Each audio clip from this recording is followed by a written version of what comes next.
जय हिंद गाइस, स्वागत है आपका अपने चैनल 24/7 सीए जोन में। आई होप आप सभी लोग अच्छे होंगे। तो स्कॉलरशिप के बारे में बहुत से लोगों ने पूछा, तो इस वीडियो में हम बात करेंगे कि आप कैसे अप्लाई करेंगे स्कॉलरशिप के लिए, क्या एलिजिबिलिटी रहेगी, क्या क्राइटेरिया रहेगा और कैसे आपको फॉर्म वगैरह देखना है। तो वो सारी चीज़ें हम इस वीडियो में डिस्कस करने वाले हैं। तो वीडियो को स्टार्टिंग टू एंड ज़रूर देखिएगा, कोई भी टॉपिक स्किप मत करिएगा, आपके लिए हर एक चीज़ इंपॉर्टेंट होने वाली है। तो यहाँ पे हम डिस्कस करेंगे। तो शुरू करते हैं कि ओवरऑल क्या क्या क्राइटेरिया होता है, क्या एलिजिबिलिटी होती है। तो यहाँ पे देख सकते हैं एलिजिबिलिटी क्राइटेरिया। तो यहाँ पे एलिजिबिलिटी क्राइटेरिया आपका क्या क्या होना चाहिए। पहली बात तो वो ही बच्चे स्कॉलरशिप फॉर्म फिल कर सकते हैं जो फाइनेंशियली वीकर सेक्शन में आते हैं, जिनकी एनुअल इनकम 2 लाख से बिलो यानी 2 लाख से कम होती है। वो ही बच्चे सिर्फ स्कॉलरशिप के लिए अप्लाई कर सकते हैं अंडर यूपी स्कॉलरशिप 2023। और साथ ही में अगर आप माइनॉरिटीज़ कैटेगरी के अंदर आते हैं तो भी आप स्कॉलरशिप के लिए अप्लाई कर सकते हैं। तो मेक श्योर अगर आप इन कैटेगरीज़ के अंदर आते हैं, आपकी एनुअल इनकम जो पेरेंट्स की है 2 लाख से कम है, तो आप एलिजिबल हैं। और अगर आप माइनॉरिटी के अंदर आते हैं तो आप एलिजिबल हैं, अदरवाइज़ आप एलिजिबल जो है वो नहीं होंगे अंडर यूपी स्कॉलरशिप 2023। तो आपका फॉर्म जो है वो रिजेक्ट हो जाएगा और वो सबमिट ही नहीं होगा फाइनल। तो मेक श्योर आपके सारे डॉक्यूमेंट जो है वो करेक्ट होने चाहिए, एज़ पर एक्चुअल होने चाहिए। तो आई होप आप लोग समझ गए होंगे कि कौन कौन एलिजिबल है और कौन कौन नहीं है। और बाकी हम यहाँ पे बात करेंगे अब कि डॉक्यूमेंट्स क्या क्या रिक्वायर्ड होते हैं जो बच्चे एलिजिबल हैं अंडर यूपी स्कॉलरशिप।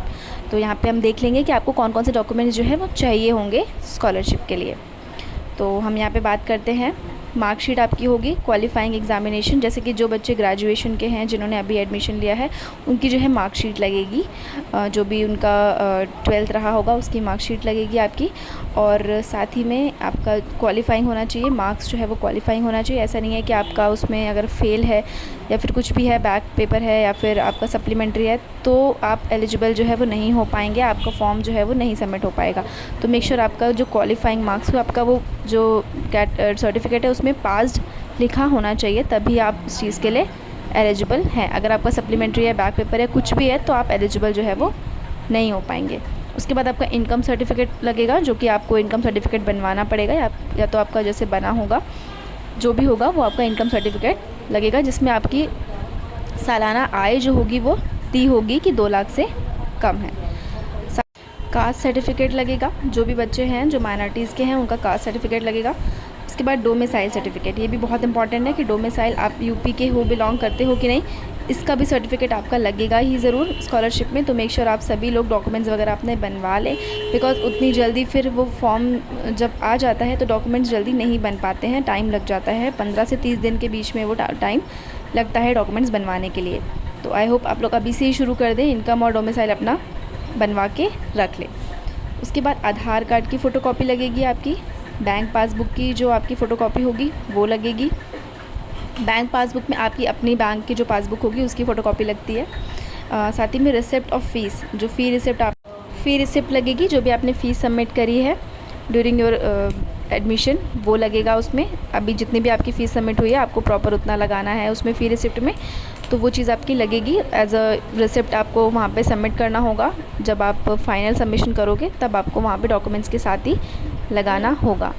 उसके बाद enrolment number, registration number of college and university, तो आपका जो एनरोलमेंट नंबर होगा वो आपको वहाँ पे एंटर करना होगा। जब आप फॉर्म फिल करोगे तब आपको जो एनरोलमेंट नंबर मिला होगा, रजिस्ट्रेशन नंबर मिला होगा यूनिवर्सिटी के थ्रू ही आपके एडमिशन के टाइम पे, तो वो आपको फॉर्म के थ्रू जो सबसे पहला कॉलम होगा वहाँ पे एंटर करना होगा। तो ये रिक्वायरमेंट्स है, जी रिक्वायर्ड डॉक्यूमेंट्स हैं आपके जब आप फॉर्म फिल करोगे। तो ये सारी चीज़ें आपके पास होनी चाहिए, उसके बाद ही आप जो है फॉर्म फिल करिएगा, बिकॉज़ फिर अगर इन सब चीज़ों में टाइम लगेगा तो फिर आपका फॉर्म फिल करने में उतना ही टाइम लग सकता है। और साइट बहुत ही ज़्यादा बिजी रहती है, साइट उसमें जल्दी नहीं ओपन होती है। तो मेक श्योर आप सभी लोग अपना फॉर्म जो है स्टार्टिंग ही फिल कर लें, टाइम वेट ना करें कि हम लास्ट तक फिल करेंगे, लास्ट डेट तक फिल करेंगे, बिकॉज़ सर्वर जो है बहुत बिजी रहता है जिसके दौरान साइट नहीं ओपन होती है। तो मेक श्योर आप लोग स्टार्टिंग ही, अभी तो फ़िलहाल आया नहीं है पोस्ट मैट्रिक का फॉर्म, बट जैसे ही आएगा तो मैं इसका नोटिफिकेशन आप सभी के साथ शेयर कर दूँगी। फ़िलहाल अभी प्री मैट्रिक का ही आया है, 10th और 12th का आया है, ग्रेजुएशन वालों का नहीं आया है। तो जैसे ही रजिस्ट्रेशन स्टार्ट होगा इसका तो मैं उसके लिए आपको इन्फॉर्म कर दूँगी एक सेपरेट वीडियो में कि आपको कैसे कैसे रजिस्ट्रेशन जो है वो प्रोसेस करना है। तो ये जितनी भी इम्पॉर्टेंट चीज़ें थी आपको फॉर्म के दौरान फिल करने में लगेंगी। बाकी आगे देख लेते हैं कि आपको जो है कैसे कैसे फॉर्म फिल करना है और क्या क्या चीज़ें रहेंगी। तो अब हम बात करेंगे कि आपको अप्लाई कैसे करना है स्कॉलरशिप के लिए। जो भी कैंडिडेट फ्रेश है, मतलब वो फर्स्ट टाइम भर रहे हैं, फ्रेश रजिस्ट्रेशन कर रहे हैं, उनको जो है फ्रेश रजिस्ट्रेशन के ऑप्शन से क्लिक करना है। और बाकी जितने भी कैंडिडेट्स हैं जो रिन्यूअल कर रहे हैं, मतलब वो ऑलरेडी फॉर्म भर चुके हैं पहले, उनका जो है रिन्यूअल होगा, तो उन्हें रिन्यूअल के थ्रू जो है आगे प्रोसेस करना होगा। तो यहाँ पे फ्रेश वाले और रिन्यूअल वाले दोनों को ही फॉर्म जो है वो भरना है।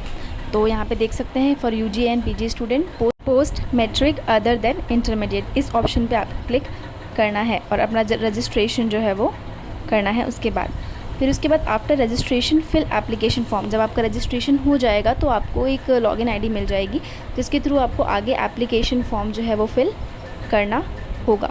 और प्रॉपरली आपको हर एक चीज़ अच्छे से करनी होगी, अदरवाइज़ उसमें जो फॉर्म में अगर कुछ भी गलती होती है तो वो फिर आप करेक्ट नहीं कर सकते। और पासवर्ड वगैरह आप लिख के रखिएगा, जब भी आप रजिस्ट्रेशन करेंगे तो पासवर्ड उसमें होगा जिसको आपको नोट करके रख लेना है। अदरवाइज़ आपका पासवर्ड जो है वो कभी कभी एरर होता है जिसकी वजह से हमारा पासवर्ड गलत हो जाता है। दोबारा हम अगर उसको रीसेट करेंगे तो हमें उसमें भी टाइम लग सकता है, तो मेक श्योर आप ये गलती ना करिएगा।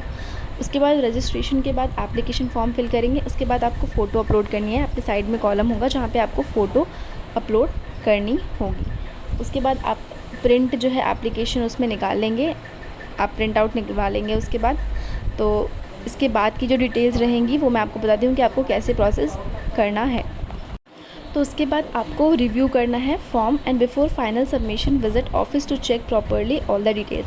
आपको फाइनल सबमिशन नहीं करना है, ये गलती आप बिल्कुल भी मत करिएगा, बिकॉज हम जब ऑफिस में जाते हैं वहाँ चेक कराते हैं तो बहुत सी डिटेल्स जो होती हैं वो गलत होती हैं, गलत एंटर होती हैं हमारे साइड से। तो मेक श्योर आप फाइनल सबमिशन करने से पहले एक बार फॉर्म का प्रिंट आउट निकाल के अपने जो यूनिवर्सिटी के ऑफिस है वहाँ पे जाके एक बार चेक करा लें। वो चेक कर लेंगे, डिटेल्स अगर करेक्ट है तो ठीक है, आप फाइनल सबमिशन कर दीजिएगा। अगर डिटेल्स करेक्ट नहीं है तो वो सर्कल लगा देते हैं, वहाँ पे आपको बता देंगे कि यहाँ आपने गलत करी है एंट्री, तो वो आपको करेक्ट कर लेना है उसी दौरान फॉर्म फाइनल सबमिशन करने से पहले। तो मेक श्योर ये चीज़ बहुत इंपॉर्टेंट है। बिफोर फाइनल सबमिशन आप सभी लोग जो है प्रिंट आउट फॉर्म का निकलवा के, जब आप फॉर्म फिल कर लेंगे प्रिंट आउट निकलवा के उसको ऑफिस ज़रूर चेक करवाइएगा। जो भी आपके कॉलेजेस यूनिवर्सिटी जो भी ऑफिस रहेगा जहाँ पे फॉर्म सबमिट होता है वहाँ पे आपको अपना फॉर्म चेक करवा लेना है।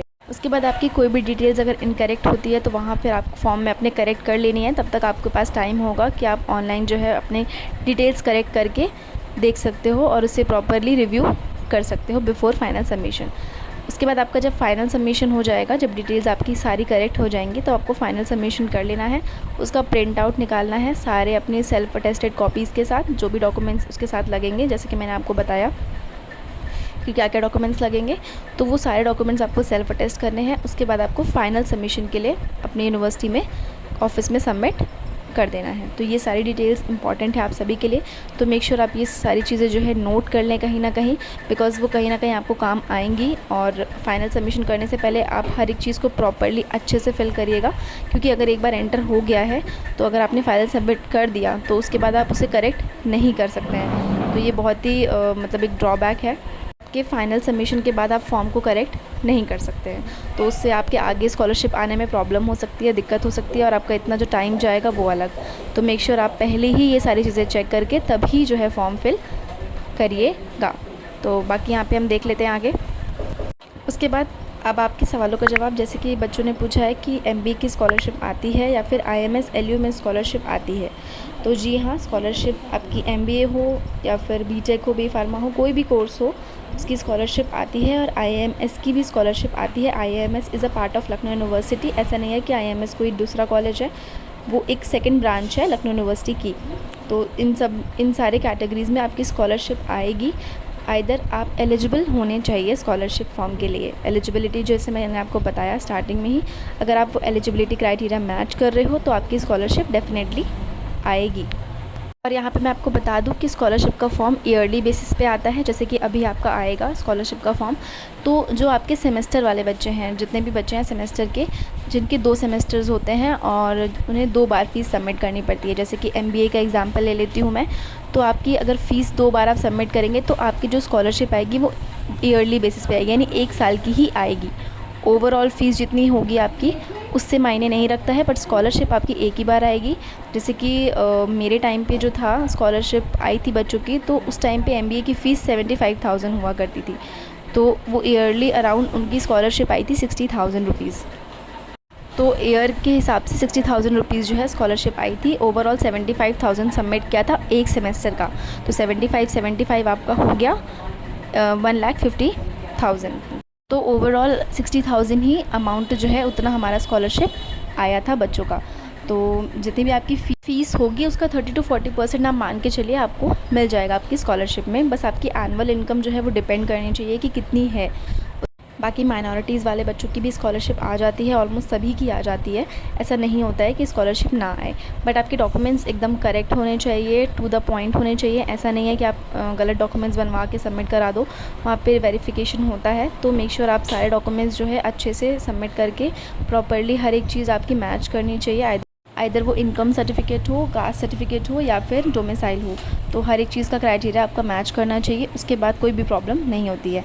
और उसके बाद जब आप फाइनल सबमिट कर लोगे फॉर्म अपना जाके ऑफ़िस में, तो आपको रेगुलरली 1-2 बार विज़िट भी करना है, बिकॉज़ बहुत सी इन्फॉर्मेशन ऐसी होती है जो पता नहीं चल पाती है कैंडिडेट्स को, जिसके कारणवश आपकी स्कॉलरशिप रह जाती है। बिकॉज़ हमारे टाइम पे स्कॉलरशिप का फॉर्म जब बच्चों ने भरा था, तो बीच में नोटिफिकेशन आया कि आप सभी को अपनी मार्कशीट सबमिट करनी है, यूनिवर्सिटी में अपनी कॉपी सबमिट करनी है जाके।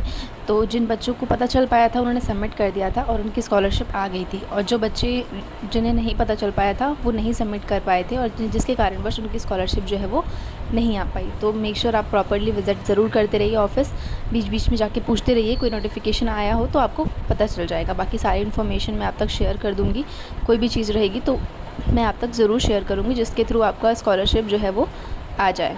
तो आज के लिए इस सेशन में बस इतना ही। आई होप आप लोगों को सेशन अच्छा लगा होगा।